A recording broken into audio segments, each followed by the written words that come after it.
the ray of positivity. बचपन से एक एक्टर बनना चाहता था। मेरे घर पे अगर कोई सपोर्टिव है तो सबसे पहले मैं अपनी माता जी का, मम्मी का नाम लेना चाहूँगा। मैं मुंबई गया था 2020 अगस्त में, जब आपका लॉकडाउन चल रहा था।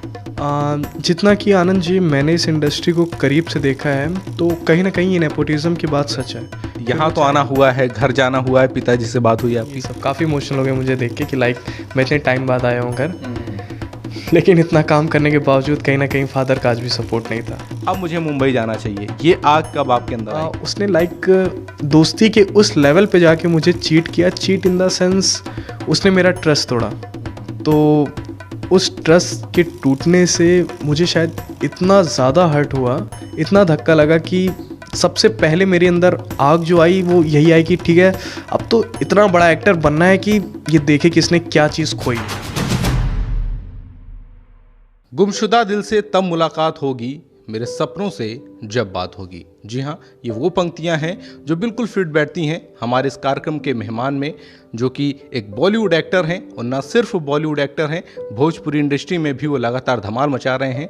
कारण है, कभी वो गुमशुदा हुए थे अपने सपनों से, लेकिन एक बार फिर से उठे और आज अपने सपनों की सफलता की सीढ़ियों को लगातार चढ़ रहे हैं। बहुत बहुत स्वागत है सर आपका हमारे इस खास कार्यक्रम में। Thank you sir for inviting me. बात सपनों की होगी, संघर्षों की भी होगी, और बात बॉलीवुड की आपकी जर्नी की भी होगी।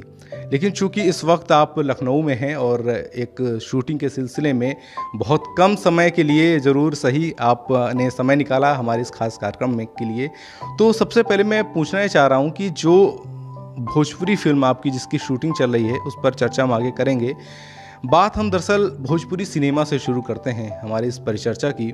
भोजपुरी सिनेमा, जिसे कहा जाता है कि एक समय में वो एक क्षेत्रीय भाषा थी, एक समय उसे सिर्फ भाषा समझा जाता था, लेकिन कमर्शियल रूप से भोजपुरी सिनेमा ने अपनी पैठ बनाई। लेकिन आज भी कहीं ना कहीं वो सिनेमा को वो तवज्जो नहीं मिल पा रही है। बुजुर्गों के बीच में, युवाओं के बीच में आज भी भोजपुरी गाने हों, एकदम फिट बैठते हैं। आज भी डांस नंबर की बात होती है तो भोजपुरी गानों की बात होती है। तो भोजपुरी सिनेमा को आप किस नज़र से देखते हैं कि क्या उसका स्तर वाकई में अभी उस लेवल का नहीं है कि चार लोग कह सकें कि नहीं, वाकई में Bhojpuri industry is the best?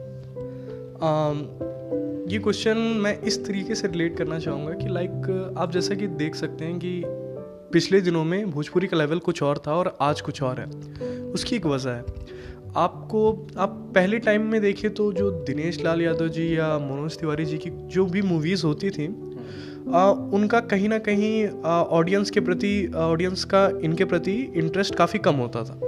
वो कहीं ना कहीं भोजपुरी मूवीज़ को ना देखने के बजाय या उनको देखने से ज़्यादा बेहतर बॉलीवुड या कहीं ना कहीं साउथ इंडस्ट्री की तरफ रुख मोड़ते थे।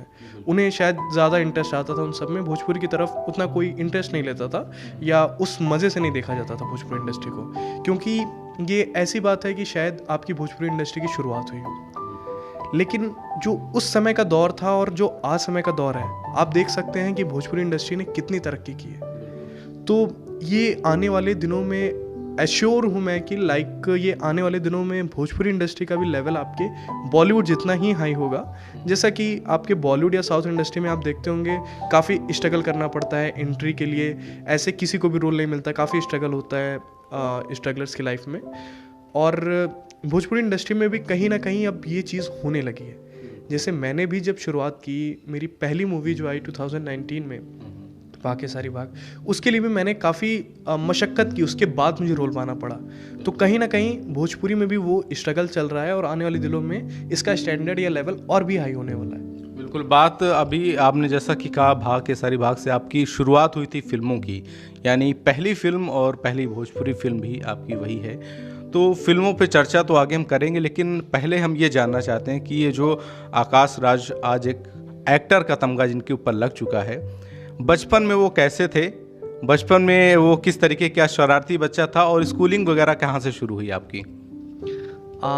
एक्चुअली मेरा बर्थ प्लेस जो है वो रायबरेली का है। तो मेरी स्कूलिंग आपकी अप टू 4th स्टैंडर्ड वो रायबरेली से हुई है। उसके बाद मेरे फादर का ट्रांसफ़र हो गया Lucknow. He is an junior engineer in RES department, so he is an government employ.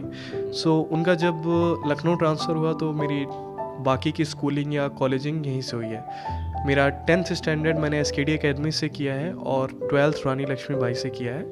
और मैंने अपनी बाकी कॉलेज की लाइफ मैंने डिप्लोमा कर रखा है इन सिविल इंजीनियरिंग। ये मैंने SIMT से कर रखा है। ये देवा रोड पे स्थित एक संस्था है जिसका नाम है पूरा safety institute of management and technology, जिसकी फैकल्टी काफ़ी अच्छी है और काफ़ी सपोर्टिव है। यहाँ पे क्वालिटी एजुकेशन बहुत अच्छी है। सो मेरी बाकी up to 4th standard Raebareli में हुई है और बाकी की स्कूलिंग और कॉलेजिंग लखनऊ से ही।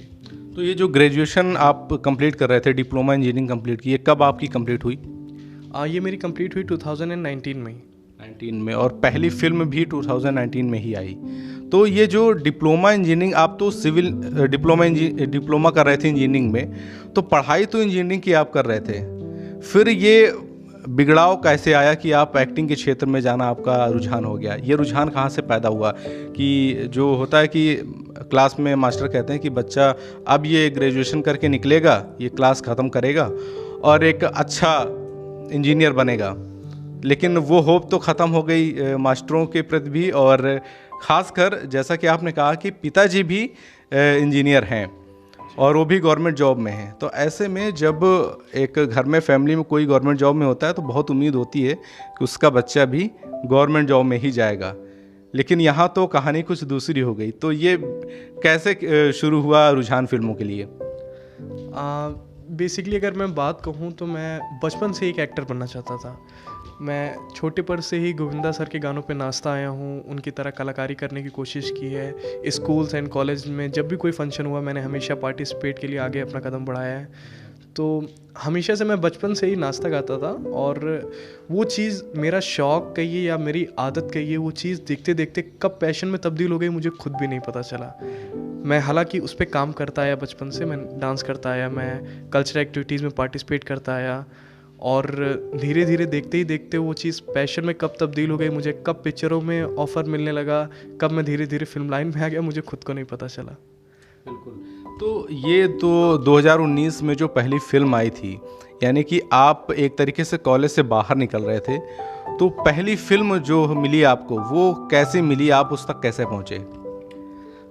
Actually, there was a competition of Mirchi Fresher which was organized by Radio Mirchi itself.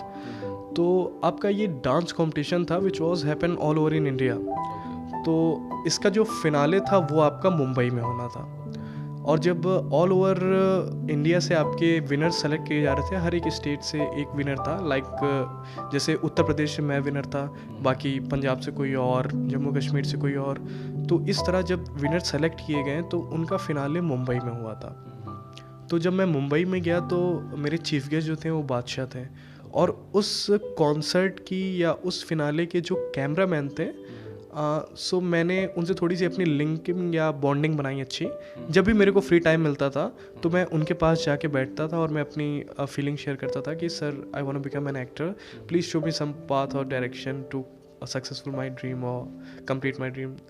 तो मैं उनसे हमेशा बात करता था कि सर मुझे एक एक्टर बनना है, आप प्लीज़ मुझे रास्ता दिखाइए, मैं कैसे आगे बढ़ूँ, कैसे जाऊँ। तो उन्होंने कहा ठीक है, मतलब if there is anything I will surely inform you. फिर वो फिनाले ख़त्म होने के बाद वो शूटिंग के लिए आए लखनऊ शहर में। तो उन्होंने मिर्ची फ्रेशर से मेरा डांस तो देखा ही था, तो डांस से ऑलमोस्ट वो इम्प्रेस थी। बाकी जब मैंने एक्टिंग की इच्छा जाहिर की तो उन्होंने मुझे कॉल किया कि लाइक मैं शूटिंग के लिए आया हूँ लखनऊ, मैं आपके लिए एक फेवर ये कर सकता हूँ कि मैं आपके डायरेक्टर से मीटिंग करा सकता हूँ, बाकी रोल पाना या उससे रोल से कटना वो आपके ऊपर है, आप कैसे डील करते हो। तो मैंने कहा ठीक है sir, it's enough for me, आप इतना कर दो, बाकी मैं देखता हूँ। सो एक दिन मैं ऐसे ही सेट पे गया, डायरेक्टर ने मुझे एट अ टाइम सडनली एक कंडीशन दे दी। जैसे ही मैं होटल में एंट्री किया उनके रूम में, उन्होंने एट द सीन मुझे एक कंडीशन दी कि लाइक सपोज़ आपकी मदर की डेथ हो गई है और आपको सडनली पता चला आप बाहर से आ रहे हो, हाउ यू रिएक्ट। तो मैं वहीं पे लगे हाथ मैंने रिएक्शन दे दिया। मैं अपना सब कुछ भूल भुला के एक्टिंग में एकदम ढल के वो रोल समझ के करने लगा जो उन्होंने मुझे दिया, और वो इस एक्टिंग से इतना इम्प्रेस हो गए कि उन्होंने फटाक से मुझे एक रोल ऑफ़र कर दिया। और जब उन्होंने वो रोल ऑफ़र किया तो शायद मुझे इतना पसंद किया गया उस रोल में लोगों के द्वारा, ऑडियंस के द्वारा, कि वो मूवी हिट होने के साथ साथ कहीं ना कहीं मैं भी हिट हो गया। बिल्कुल, आप फ़िल्मों में आ चुके थे और बिल्कुल सही कहा आपने, वो मूवी बहुत हिट हुई और उसमें जो किरदार आपने निभाया, वो एक नेगेटिव रोल था, एक विलेन का रोल था और उसमें दर्शकों ने आपको बहुत पसंद भी किया। लेकिन अभी जिस सपने के शहर को आप देख कर आए थे, एक कंपटीशन के माध्यम से, अभी वो शहर शायद आपको पूरी तरीके से अपना नहीं पाया था और आपका ड्रीम कहीं ना कहीं रहा होगा कि मुंबई जाने का, कि मुंबई जाते हैं, क्योंकि एक माहौल जो है सिनेमा का वो हमें उसी शहर में मिलता है जिसे सपनों का शहर भी कहते हैं। तो कब ऐसा लगा कि अब मुझे मुंबई जाना चाहिए, मेरे अंदर जो क्रिएटिविटी है, जो सपना है, उसको पूरा करने के लिए अब मुझे मुंबई जाना चाहिए, ये आग कब आपके अंदर आई? एक्चुअली ये बहुत बड़ा एक टर्निंग पॉइंट था मेरी लाइफ का। जब मैं कॉलेज डेज में था तो मेरा एक दोस्त था, शायद दोस्त से भी बढ़ के मैं उसे मानता था। तो मेरी उसकी बॉन्डिंग लाइक इतनी अच्छी थी कि चाहे पढ़ाई हो या स्टूडेंट लाइफ में घूमना फिरना हो, मोस्ट ऑफ द टाइम हम साथ ही स्पेंड करते थे। पढ़ाई भी हमने साथ की, हमने घूमना फिरना भी साथ किया। लेकिन उसने लाइक दोस्ती के उस लेवल पे जाके मुझे चीट किया। चीट इन द सेंस उसने मेरा ट्रस्ट तोड़ा। तो उस ट्रस्ट के टूटने से मुझे शायद इतना ज़्यादा हर्ट हुआ, इतना धक्का लगा कि सबसे पहले मेरे अंदर आग जो आई वो यही आई कि ठीक है, अब तो इतना बड़ा एक्टर बनना है कि ये देखे कि इसने क्या चीज़ खोई है। तो कहीं ना कहीं वो शायद मेरी लाइफ में बहुत टर्निंग पॉइंट था, जिसको मैं अपनी जान से ज़्यादा शायद भरोसा करता था, जिसको अपने मन की फीलिंग शेयर करता था। उसने जो मेरा ट्रस्ट तोड़ा, शायद उस चीज़ का मुझे इतना धक्का पहुंचा कि मैंने सडनली ये डिसीज़न लिया और मैं सब कुछ छोड़ छाड़ के मुंबई भाग गया। कब आप मुंबई के लिए आपने कूच किया, मुंबई कब पहुंचे आप? मैं मुंबई गया था 2020 अगस्त में, जब आपका लॉकडाउन चल रहा था। यानी कि वो समय जब पूरा विश्व जो है एक महामारी से जूझ रहा था, तब आपने एक निर्णय लिया कि मुंबई जाना चाहिए। तो कभी आपको इसका फैमिली का सपोर्ट आपको रहा कि हाँ, घर वालों ने कहा कि नहीं ठीक है बेटा तू जा, मुंबई जा, अपने सपने को पूरा कर? कभी फैमिली सपोर्ट एकदम बेहतरीन रहा होगा? I hope. फैमिली सपोर्ट रही बात, तो मेरे फादर का बिल्कुल सपोर्ट नहीं था मेरे ऊपर। इवन जब मैंने अपनी एक्टिंग करियर की शुरुआत की या उनको अपनी इच्छा जाहिर की कि पापा that I want to become an actor, तो शायद तभी से वो मुझे सपोर्ट नहीं करते थे।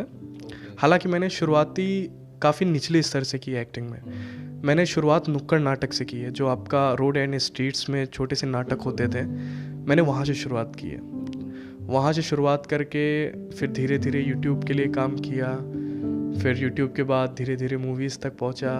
तो कहीं ना कहीं फादर का सपोर्ट नहीं था। जब मैं जा रहा था मुंबई के लिए, निकल रहा था, तो मेरे घर पे अगर कोई सपोर्टिव है तो सबसे पहले मैं अपनी माता जी का, मम्मी का नाम लेना चाहूँगा। उनका मुझे काफ़ी सपोर्ट मिला है इस एक्टिंग करियर को आगे बढ़ाने में। मेरी मम्मी का, मेरी बबली दीदी का और मेरे विजय भैया का, इन 3 पर्सन का सबसे बड़ा योगदान रहा है मेरे एक्टिंग करियर को आगे परस्यू करने के लिए। तो जब मैं मुंबई गया तो जाहिर सी बात है, जैसा कि फादर का सपोर्ट था नहीं और फाइनेंशियली सिर्फ उन्हीं से ये हेल्प हो सकती थी।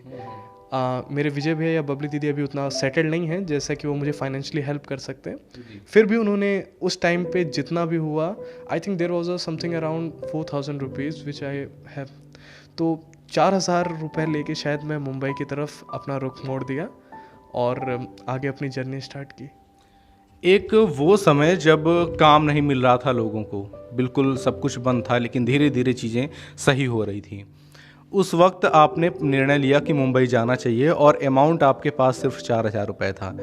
तो मुंबई जैसा शहर, जैसा कि हम लोग सभी जानते हैं, हम सुनते हैं कि मुंबई कभी भी किसी को यूं ही नहीं अपना लेता है और एक महंगा शहर भी है कहने के लिए। तो मुंबई जाने के बाद कैसे आपकी सिचुएशन रही वहाँ? कैसे आपने फिल्मों, क्योंकि आपने मुंबई पहुँचने के बाद लगभग 3 से 4 वेब सीरीज आपने कर ली हैं, तो वो सफ़र की शुरुआत कैसे हुई, जिससे कहते हैं कि फिल्मों में एंट्री करना, तो वो शुरुआत कैसे हुई और कैसे आपने इस चीज़ को मैनेज किया कि आप गए हैं वहाँ पर, आपको कोई नहीं है, कोई गॉडफादर नहीं है, और फिर आप लोगों से मिल रहे हैं कि काम मांग रहे हैं कि मुझे काम चाहिए?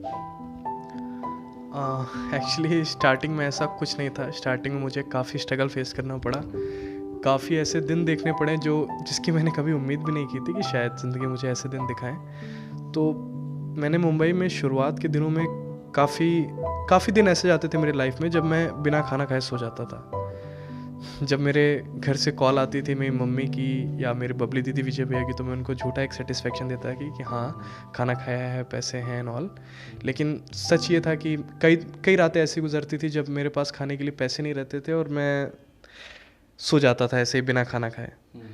फिर धीरे धीरे मैंने और जॉब्स करनी शुरू की क्योंकि फाइनेंशियली दिक्कत थी और फादर का सपोर्ट नहीं था, तो जाहिर सी बात थी, लाजमी थी कि फाइनेंशियली प्रॉब्लम्स आनी ही आनी है। तो मैंने धीरे धीरे और जॉब्स करना शुरू की। मैंने मॉर्निंग में इवन न्यूज़पेपर्स तक बांटे हैं।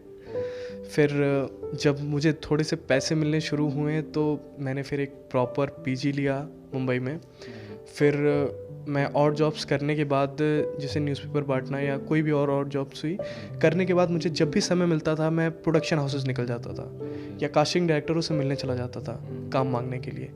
कई दिन ऐसे भी गुजरे कि जब मैं फिल्म सिटी के बाहर ऐसे ही खड़ा रहता था सुबह शाम, जो भी पहला शख्स बाहर निकलता था फिल्म सिटी से, मैं उसके सामने बोलने लगता था कि सर मैं एक्टर हूँ, मुझे काम मिलेगा क्या, मैं बड़ी प्रॉब्लम में हूँ, तकलीफ़ में हूँ। तो ऐसे करते करते कास्टिंग डायरेक्टर से मिलते, प्रोडक्शन हाउस में घूमते घूमते एक पर्सन थे अरबाज खान, उन्होंने मेरी हेल्प की। उन्होंने मुझे पहला रोल पाने के लिए अप्रोच किया। मेरी पहली जो वेब सीरीज़ थी मुंबई में वो कॉल माई एजेंट थी, जिसमें मेरा एक वेटर का किरदार था। तो उस रोल के लिए अरबाज जी ने मुझे अप्रोच किया और वो रोल मिलने के बाद मेरी टाइम की पंक्चुअलिटी देख के, मेरा काम देख के, मेरी ईमानदारी देख के शायद मेरे रास्ते खुल गए और मुझे काम फिर मिलने लगे मुंबई में। तो धीरे धीरे मुंबई ने अब अपनाना या शुरू कर दिया था मुझे। बिल्कुल, मुंबई ने अपनाना शुरू कर दिया था। लेकिन जो पहली वेब सीरीज आई, जैसा कि आपने बताया कि उसमें आपका किरदार था वेटर का किरदार। कई बार एक्टर क्या करता है कि जो अभिनय करता है वो पर्दे पर जो किरदार निभा रहा होता है, तो वो कहीं से इंस्पायर होता है कि उसने किसी को देखा, वहाँ से इंस्पायर होकर उसने उस किरदार को निभाया। आपका जो ये रोल था, पहली वेब सीरीज़ थी, तो इस रोल के लिए आप कहाँ से इंस्पायर हुए? जैसा कि मैंने आपको बताया कि मैंने काफ़ी और जॉब्स की हैं मुंबई में, तो उन और जॉब्स में कहीं ना कहीं ये भी एक थी। मैंने एक छोटे से रेस्टोरेंट पे 1.5 महीने काम किया था एज एन वेटर। तो कहीं ना कहीं शायद ये उस रोल से इंस्पायर था। बाकी मैं मेहनत तो करता था कि मुझे कल कोई कैसा भी रोल मिल जाए, मुझे कम्प्लीटली ढल के बिल्कुल उसी तरह एक्ट करना है, मैं तैयार हमेशा रहता था। लेकिन ये जो मेरा रोल था कहीं ना कहीं रियल लाइफ से इंस्पायर्ड था। तो ये तो काफ़ी मतलब अच्छी बात भी कह सकते हैं और काफ़ी कहते हैं कि जो कुछ होता है सही के लिए भी होता है। शायद उस किरदार को आपने असल ज़िंदगी में ना निभाया होता तो हो सकता है कि उतनी अच्छे से आप उस किरदार को न जी पाते कहीं ना कहीं। हाल फिलहाल में आप इस वक्त लखनऊ में हैं और लखनऊ में शूटिंग चल रही है आपकी फ़िल्म की, भोजपुरी फ़िल्म की। तो लखनऊ जब आपका आना हुआ है तो पिताजी का, जैसे कि आपने कहा, सपोर्ट नहीं रहा। उस वक्त तो आप भाग कर गए थे मुंबई, पिताजी से बात भी नहीं होती थी, घर वालों से बात होती थी। अभी लखनऊ आ चुके हैं तो शूटिंग से टाइम निकाल कर यहाँ तो आना हुआ है, घर जाना हुआ है, पिताजी से बात हुई आपकी? ऑनेस्टली बोलूँ तो मैं गया जब घर, तो सबका रिएक्शन काफ़ी इमोशनली था। काफ़ी सब इमोशन हो गए। मेरे जो बड़े भैया विजय भैया या बबली दीदी, मम्मी, ये सब काफ़ी इमोशनल हो गए मुझे देख के कि मैं इतने टाइम बाद आया हूँ घर। लेकिन इतना काम करने के बावजूद कहीं ना कहीं फादर का आज भी सपोर्ट नहीं था। वो आज भी कहीं ना कहीं यही चाहते थे कि मैं किसी गवर्नमेंट जॉब की प्रिपरेशन करूं या गवर्नमेंट जॉब को ले लूं, लेकिन उसमें मेरा सेटिस्फैक्शन नहीं था। हालांकि मैं पढ़ने में अच्छा था लेकिन मेरा कभी मन था ही नहीं उन सब में। तो मैं हमेशा से एक्टर बनना चाहता था और फादर, इतने काम करने के बावजूद फादर का मेरे सपोर्ट नहीं है आज भी। बिल्कुल सपोर्ट नहीं है, लेकिन कहीं ना कहीं हो सकता है कि जैसे कहते हैं ना कि हवाओं का रुख हमेशा एक जैसा नहीं होता है, तो ये रुख भी बदलेगा और चीज़ें और भी आसान होने लगेंगी। लखनऊ में है, लखनऊ में शूटिंग चल रही है, तो मैं जानना ये चाह रहा हूँ कि पहली जो आपकी फ़िल्म थी, भोजपुरी फ़िल्म भाग के सारी भाग, उसमें आपका जो किरदार था वो एक विलन का किरदार था जिसमें दर्शकों ने काफ़ी पसंद भी किया। तो क्या एक बार फिर से दर्शक आपको एक विलन के किरदार में ही इस फिल्म में दिखने वाले हैं? नहीं, ऐसा नहीं है। एक्चुअली मुझे हाँ ये बात सच है कि भाग के सारी भाग में जो मैंने विलन का रोल किया तो शायद ऑडियंस का प्यार इतना मिला उस कैरेक्टर के लिए कि शायद लोगों ने मुझे विलन के ही रूप में देखना चाहा, तो इसीलिए मुझे विलन्स के role most of the time offer होते थे। लेकिन ये जो जो मूवी मैं अभी कर रहा हूँ, जिसके लिए मैं लखनऊ शूटिंग के लिए आया हूँ, loveviva.com, तो उसमें जो है वो मेरा सीनियर का किरदार है। लाइक प्रदीप पांडे और आम्रपाली दुबे जी ये दोनों मेन लीड में हैं, तो मैं प्रदीप पांडे जी के सीनियर का कैरेक्टर प्ले कर रहा हूँ। और मैं एक और चीज़ यहाँ पे मेंशन करना चाहूँगा कि मेरे स्ट्रगलिंग डेज में कुछ नाम थे जिन्होंने मुझे काफ़ी सपोर्ट किया यहाँ तक पहुँचने में। यानी कि जब आप वेब सीरीज में काम कर रहे थे, जिस वक्त मुगल में काम कर रहे थे और जैक्शन में काम कर रहे थे, उस वक्त की बात बता रहे हैं आप? मैं उससे पहले की भी बात मतलब ये चीज़ है कि लाइक मुझे स्टार्टिंग से ही जब भाग के सारी भाग मैंने की थी, वहीं से मुझे कुछ लोगों का सपोर्ट या इतना अच्छा डायरेक्शन मिला कि मैं उनके बताए हुए रास्तों पे चलने लगा और शायद मुझे धीरे धीरे मंजिल मिलने लगी। उनमें सबसे पहला नाम न्यूटन रॉय और आपका फिर बीरेन शाह या मिस्टर अनिल जी, इन लोगों का सपोर्ट इतना रहा है। बाकी इन लोगों ने भी शायद काफ़ी स्ट्रगल किया है, इसलिए वो मेरी प्रॉब्लम समझ पा रहे होंगे, इसलिए मुझे शायद इतने अच्छे ऑफ़र दे रहे हैं। तो ये मेरी जो सेकंड मूवी है ये भी मुझे अनिल जी ने ही ऑफ़र की है।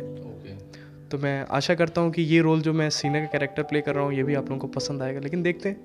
बिल्कुल, दर्शक बिल्कुल उम्मीद कर रहे होंगे कि इस बार जब आप नए किरदार में उनके सामने पेश होंगे तो जो प्यार आपको पहली फिल्म का मिला था, भोजपुरी फिल्म का, वही प्यार दर्शक आपको फिर से ज़रूर देंगे। और जब दर्शकों की बात हो रही है, जब उन लोगों की बात हो रही है जो लगातार सिनेमा देखते हैं, तो उनमें बहुत सारे ऐसे लोग भी होते हैं जो सिनेमा पर अपने आप को खुद को देखना चाहते हैं। लेकिन जैसा कि आपका कोई सिनेमा का बैकग्राउंड नहीं था, लेकिन आप खुद की काबिलियत और दम पे संघर्ष करते हुए यहाँ तक पहुँचे हैं। तो सिनेमा को जब आपने करीब से देखा, मुंबई में भी आप काफ़ी समय से रह रहे हैं, अभी भी रह रहे हैं, तो क्या वहाँ पे इस चीज़ को आपने महसूस किया कि वाकई में नेपोटिज्म जैसा कुछ है वहाँ पे, जिससे कि जो नॉन बैकग्राउंड, फिल्मी बैकग्राउंड से आते हैं उनके लिए एक अलग सिचुएशन होती है, जबकि जो फिल्मी बैकग्राउंड से उनके लिए एक अलग सिचुएशन है? जितना कि आनंद जी मैंने इस इंडस्ट्री को करीब से देखा है, तो कहीं ना कहीं ये नेपोटिज्म की बात सच है। फिर वो चाहे आपकी बॉलीवुड इंडस्ट्री हो, भोजपुरी इंडस्ट्री हो या पॉलिटिक्स हो, ये नेपोटिज्म की बात कहीं ना कहीं जिस तरह से मैंने इंडस्ट्री को देखा है, तो मैंने ये चीज़ काफ़ी करीब से महसूस की है कि हाँ, नेपोटिज्म का यहाँ पे क्या कहते हैं, सिक्का चलता है। अगर आपके कोई भी सेट पे कोई न्यू कमर्स है जो आया है रोल के लिए, तो उसको ऐसा ट्रीटमेंट ही देते हैं कि लाइक हाँ, मतलब कि ये न्यू ज्वाइनी है या मतलब नया है, तो उसको वैसा ही ट्रीटमेंट मिलता है। लेकिन उसी की ठीक जगह अगर आपके कोई स्टार किड आ जाते हैं, तो each and everybody on the set treat him like he is N already superstar. वो पहले से ही उन्हें ऐसा ट्रीट करने लगते हैं कि लाइक वो पहले से ही सुपरस्टार डिक्लेयर्ड है, भले उन्होंने कोई मूवी की हो या ना की हो। तो ये चीज़ मैंने काफ़ी करीब से देख रखी है। तो हाँ, ये चीज़ चलती है आनंद जी कि नेपोटिज्म की बात उठती है। बिल्कुल। और जब नेपोटिज्म हो रहा है, कहीं ना कहीं है कुछ, जैसा कि आपने कहा कि है, तो कितना भी हो, कम ज़्यादा हो, अलग चीज़ है। ऐसे में जब एक व्यक्ति कोई अपने सपनों को लेकर आगे चल रहा होता है, तो एक सपोर्ट तो होता है उससे फैमिली का, जो उसे घर परिवार से सपोर्ट मिलता है। लेकिन चूँकि हर समय फैमिली या परिवार हर समय उसके साथ नहीं होता है, तो ऐसे में जो एक दोस्त का एरिया होता है जो हमारे आसपास चल रहा होता है, वो एरिया कितना महत्वपूर्ण रखता है हमें अपने सपनों को पाने में। क्योंकि कई बार होता है कि अगर अच्छे दोस्त हैं तो हमें कुछ अच्छे थॉट्स आते दिमाग में, लगता है कि हम कर सकते हैं। लेकिन हमारे दोस्त, फ्रेंड सर्कल अगर हमें 4-5 बार ये बोल देते हैं कि तुम एक्टिंग नहीं कर सकते हो, तुम्हारे अंदर वो स्किल नहीं है, तो कई बार हम अपनी होप खो देते हैं। तो ये जो फ्रेंड जोन है हमारा, इसका हमारे सपनों को पाने में, हमारी लाइफ में क्या रोल रहता है आपके हिसाब से? क्योंकि जैसा कि आपने कहा कि एक आपके बहुत अच्छे मित्र थे जिन्होंने जिस तरीके से चीट किया, उसके बाद आपने ये आपके अंदर एक आ गई कि मुझे अपने सपने को पाना है और करके दिखाना है। तो इसका रोल कितना होता है फ्रेंड जोन में हमारी लाइफ में? देखिए, फ्रेंड जोन किसी भी पर्सन की लाइफ में बहुत ही ज़्यादा मैटर करता है। फिर वो चाहे अपनी स्टूडेंट लाइफ में हो या जॉब लाइफ में हो या ज़िंदगी की लड़ाई में हो, आपका जो फ्रेंड सर्किल है ये बहुत ही इंपॉर्टेंट रोल प्ले करता है। इवन मैं कहना चाहूँगा कि शायद सबसे ज़्यादा, क्योंकि फैमिली से आप हर वो बातें कहीं ना कहीं शेयर नहीं कर सकते हैं जो आप एक दोस्त से खुल के कर सकते हैं। और एक और चीज़ है आनंद जी की लाइक अगर आपके आसपास फ्रेंड सर्कल या आपके दोस्त अच्छे होंगे तो वो आपको आइडियाज़ या सजेशन भी वो अच्छे देंगे क्योंकि उनकी थिंकिंग अच्छी होगी। वहीं आप देखिए तो अगर किसी आप गुंडे मवाली के साथ बैठेंगे तो उसकी सोच कहीं ना कहीं, उसके सजेशन कहीं ना कहीं उसी तरह लोअर स्टैंडर्ड के होंगे। और मैंने कहीं पढ़ा भी था कि like if you are spending your time with 4 of the successful people then there will be 99% chances that 5th successful person is you. So ये बात कहीं ना कहीं सच है कि अगर आप किसी अच्छे लोगों के बीच में बैठते हो या रहते हो तो आपको थॉट्स भी अच्छे आते हैं और आपको सही डायरेक्शन भी मिलती है, आप भटकते नहीं हो। तो जैसा कि मैंने कहा कि जो मेरी भी फ्रेंड सर्किल पहले काफ़ी गंदी थी, मैं ऑनेस्टली ये बात कहूँगा कि क्योंकि आपको गलत चीज़ें क्या होता है अट्रैक्ट करती हैं, भले वो कुछ ही समय के लिए आपको अच्छा लगे लेकिन वो टेम्पररी खुशी रहती है आपकी, वो परमानेंट नहीं रहती हैं। तो वो टेम्पररी खुशी के पीछे शायद मैंने भागा कि मैंने गलत सर्किल, फ्रेंड सर्किल चूज़ की अपनी। शायद मुझे समझ नहीं आता था कि मुझे ज़िंदगी में आगे क्या करना है। मैं कहीं ना कहीं एक्टिंग कैरियर से अपने कट रहा था, मैं वहाँ पे समय ही नहीं दे पाता था। शायद मैं उनके साथ घूमने फिरने में या उनके साथ गलत कामों में इतना इन्वॉल्व रहता था कि मुझे सही काम और गलत कामों में अंतर ही नहीं पता चलता था। तो फ्रेंड जोन काफ़ी इम्पोर्टेंट रखता है। इनफैक्ट मेरे उसके अलावा कुछ दोस्त भी अच्छे हैं जिन्होंने काफ़ी मुझे सपोर्ट किया। मैं एक उस शख्स का नाम लेना चाहूँगा जिसने मेरी लाइफ में हर वक्त स्टैंड लिया। इवन सबके लाइफ में अप्स एंड डाउन आते हैं, मेरे भी लाइफ में जाहिर सी बात है काफ़ी आए। तो मैं जब हिम्मत हारा या जब मैंने होप खोई तो हमेशा एक शख्स था जो मेरे साथ खड़ा रहा और उसने मुझे एक हिम्मत दी, एक नई इंथुजियाज्म के साथ एक नई एनर्जी हमेशा देने की कोशिश की। He always try to push me in a field of success. तो वो हमेशा से उनका सपोर्ट रहा है। उन शख्स का नाम है जावेद अख्तर अंसारी। उन्होंने काफ़ी सपोर्ट किया है मुझे, चाहे वो फिर मॉरल सपोर्ट हो या किसी भी तरह का। तो बाकी भी और भी कुछ नाम है लाइक ब्रिजेश, गौरव, टीपू, इन लोगों का भी काफ़ी सपोर्ट रहा है मेरे अंदर। तो फ्रेंड जोन काफ़ी मैटर करती है आपकी लाइफ में। बिल्कुल, अगर हमारे साथ अच्छे दोस्त हैं तो एक मोटिव मिलता है हमें कि हमें कोई काम करना है तो बेहतर तरीके से कैसे कर सकते हैं। बहुत सारे दर्शकों में भी ऐसे बहुत सारे लोग होंगे जो सिनेमा की पढ़ाई कर रहे होंगे या सिनेमा पर आना चाहते होंगे, वो भी खुद को एक बड़े पर्दे पर देखना चाहते हैं। लेकिन हमारी युवा पीढ़ी में एक प्रॉब्लम है कि हम चमक धमक तो देखते हैं लेकिन उसके पीछे का जो संघर्ष है वो हम शायद नहीं देख पाते हैं। तो आपने बहुत करीब से सारी चीज़ों को देखा है और इसको बेहतर तरीके से महसूस भी किया है, चूँकि आप नॉन फिल्मी बैकग्राउंड से भी हैं। तो ऐसे लोग, ऐसे दर्शक जो इस चीज़ की तैयारी कर रहे हैं एक्टिंग की, सिनेमा की, तो वो लोग कैसे अपने आप को प्रिपेयर करें कि उनकी होप ख़त्म ना हो और वो अपने सपनों को भी पूरा कर सकें? देखिए, सबसे पहले तो मैं लोगों के दिमाग से एक मिथ निकालना चाहूँगा कि काफ़ी लोग ये सोचते हैं कि यार मुझे एक्टिंग फील्ड इसलिए ज्वाइन करना चाहिए, मुझे इस लाइन में इसलिए जाना चाहिए क्योंकि इसमें स्टारडम एक बहुत है, एक नाम है, पैसा है, शोहरत है, मतलब काफ़ी ये सारी चीज़ें हैं। तो वो कहीं ना कहीं चमक धमक या फेम लाइट देख के आते हैं एक्टिंग फील्ड में। ऐसा आपको बिल्कुल नहीं करना है। पहले आप अपने आप को पहचानो कि वाकई आपका पैशन क्या है, आप करना क्या चाहते हो लाइफ में। तो कई दफ़ा ऐसा होता है कि जैसे आप भी जानते होंगे कि डेली की डेली आपकी लाखों करोड़ों की भीड़ में लोग जाते हैं मुंबई स्ट्रगल करने, लेकिन शायद उनमें सपने कुछ ही लोगों के पूरे होते हैं। तो ये जो कुछ लोग हैं, ये वही लोग हैं जिनका वाकई में पैशन एक्टिंग है, जो वाकई इस चीज़ को आगे ले जाना चाहते हैं, वाकई इस चीज़ को दिल से करना चाहते हैं। बहुत सारे बाकी होते हैं जो बिना किसी प्लानिंग के लिए कि हाँ यार मुझे एक्टर बनना है, चलो मुंबई चल के एक बार ट्राई मारते हैं, ये हुआ तो हुआ, नहीं तो कुछ और देख लेंगे ज़िंदगी में। तो ये चीज़ आपको नहीं करनी है। शायद वही लोग फेल हो जाते हैं क्योंकि उनके पास बी प्लान है कि अगर ये नहीं हुआ तो ये कर लेंगे। बिल्कुल, ये बात कहीं ना कहीं सच है कि शायद उनके पास फिर एक ये रहता है कि लाइक अगर ये नहीं हो पाया तो वो हो जाएगा। तो इसीलिए कहीं ना कहीं वो उस एनर्जी से भी उस काम को करते हैं। वो एक्टिंग भी उसको ये सोच के करते हैं कि चलो मैं ट्राई ही तो कर रहा हूँ यार, मुझे पूरा जोर लगा के थोड़ा करना है, मैं कोशिश करूँगा थोड़ी सी, हुआ तो हुआ, वरना वहाँ पर मेरे लिए प्लान भी है ही। तो शायद इसीलिए वो फेल होते हैं। और बाकी जो आपके, पहली चीज़ तो यही है कि आप अपने अंदर के टैलेंट को पहचानो।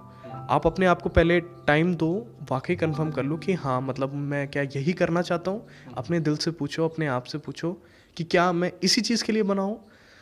और फिर उसके बाद आपको कभी भी मुंबई ऐसे नहीं जाना है, आपको एक प्रॉपर प्लान और प्रॉपर स्ट्रेटजी के साथ जाना है। आप पहले प्लान करो, जैसा कि मैंने बताया कि मेरे घर पे फाइनेंशियल कंडीशन ठीक थी, तो लेकिन मेरे फादर का सपोर्ट नहीं था, तो फाइनेंशियली मुझे काफ़ी दिक्कतें झेलनी पड़ी, मुझे काफ़ी और जॉब्स करने पड़े पैसे के लिए। तो मैं इसके लिए यही बताना चाहूँगा कि आप ऐसे ना चलें। सबसे पहले जो भी कलाकार हैं जो मुंबई जाना चाहते हैं, एक्टिंग करना चाहते हैं, सबसे पहले तो वो अपनी सिटी में थिएटर ग्रुप ज्वाइन करें। जितना हो सके वो थिएटर ग्रुप ज्वाइन करें, क्योंकि आपको रंगमंच का अनुशासन ही आगे बढ़ाने में मदद करेगा। वो आपकी एक्टिंग को इतना पॉलिश कर देगा कि मतलब आप एक परफेक्ट हो जाओगे, लाइक इतना तक हो जाओगे कि आपको मुंबई जाने के लिए वो तैयार कर देगा। तो आप एक प्रॉपर प्लान के लिए जाओ। और जैसा कि मेरे फादर का सपोर्ट नहीं था फाइनेंशियली, तो मैं ये भी कहना चाहूँगा कि आप एक बैकअप लेके ज़रूर चलिए। वो गौरतलब बात है कि आपको लाइक प्लान बी, जैसा कि मैंने कहा कि प्लान ए प्लान बी रख के नहीं चलना है। मैं इसलिए कह रहा हूँ क्योंकि जो फाइनेंशियल कंडीशन के चलते मैंने जो परेशानियाँ झेली, मैं नहीं चाहता हूँ कि वो आपको वो दिन देखना पड़े। तो बहुत से ऐसे लोग होंगे जिनका फाइनेंशियली बैकग्राउंड अच्छा होगा, जिनका फैमिली स्टेटस काफ़ी अच्छा होगा पैसों के मामले में। आप पहले घर पे परमिशन लो या घर पे अच्छे से बात करो, अपनी इच्छा जाहिर करो एक्टर बनने की। उसके बाद फैमिली के अकॉर्डिंग बात करो और फिर आगे अपनी जर्नी स्टार्ट करो। बाकी अगर आपकी मेहनत अगर ईमानदारी से आपने की है और आपने शिद्दत से चाहा है उस चीज़ को, तो एक ना एक दिन सक्सेस आपको ज़रूर मिलनी है। बिल्कुल, कोई भी चीज़ अगर हम मेहनत से करते हैं और एक ही चीज़ पे लगन लगा के करते हैं तो वो चीज़ हमें जल्दी मिलती है। आकाश राज को तो बहुत सारे लोग फॉलो करते हैं, बहुत सारे लोग जानते हैं कि हाँ ये हैं और हमें इस तरीके से बनना है, लेकिन आकाश राज किसे फॉलो करते हैं और वो किसकी तरीके बनना चाहते हैं? मैं एक्चुअली आइडल जिनको मानता हूँ एक्टिंग में, वो रणवीर सिंह जी को मानता हूँ। उनकी एक्टिंग स्किल या उनकी डांसिंग कहिए, मैं फ़ैन हूँ उनका। लाइक मुझे आज भी एक इंसिडेंट याद है, जब वो पद्मावत नाम की एक मूवी कर रहे थे, तो वो खिलजी के रोल में इतना ढल गए थे या मतलब इतना घुस गए थे उस किरदार में कि उन्हें उस रोल से बाहर निकलने के लिए साइकाइट्रिस्ट की ज़रूरत पड़ी। वो मतलब रियलिटी में अपने आप को खिलजी समझने लगे। जैसा कि मैं बॉलीवुड अपडेट्स देखता रहता हूँ, तो मुझे इन्हीं न्यूज़ से पता चला था कि लाइक वो खिलजी के रोल में इतना ढल गए थे कि वो अपने आप को रियल खिलजी समझने लगे थे। उनका सेट पे बिहेवियर, घर पे बिहेवियर कहीं ना कहीं खिलजी की तरह र्यूड होने लगा। वो अपने मम्मी पापा से भी र्यूडली बात करने लगे। तो अगर कोई भी आपका कलाकार इतनी शिद्दत से किसी चीज़ को पाने के लिए लगा हुआ है या इतनी शिद्दत से कोई चीज़ करता है, तो मेरे लिए उससे बड़ी मोटिवेशन नहीं हो सकती है। बिल्कुल सही बात है।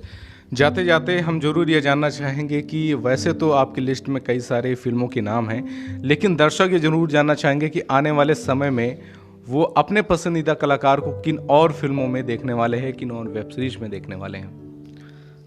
वैसे आनंद जी, कभी मैंने लिस्ट तो नहीं बनाई, लेकिन फिर भी जो मेरे दिमाग में इस समय नाम हैं जो मेरे आने वाली वेब सीरीज़ या मूवीज़ के हैं, मेरी अभी जैसे कि जो रिसेंटली मैं लखनऊ में शूट कर रहा हूँ, loveviva.com, ये है आपकी। और वेब सीरीज़ में आपकी कॉल माई एजेंट मैंने की है दिया मिर्ज़ा जी के साथ, और मुगल मैंने की है डिनो मोरे जी के साथ, और आपकी जैक्सन की है। तो ये ऑन रिलीजिंग डेट्स पे हैं सब।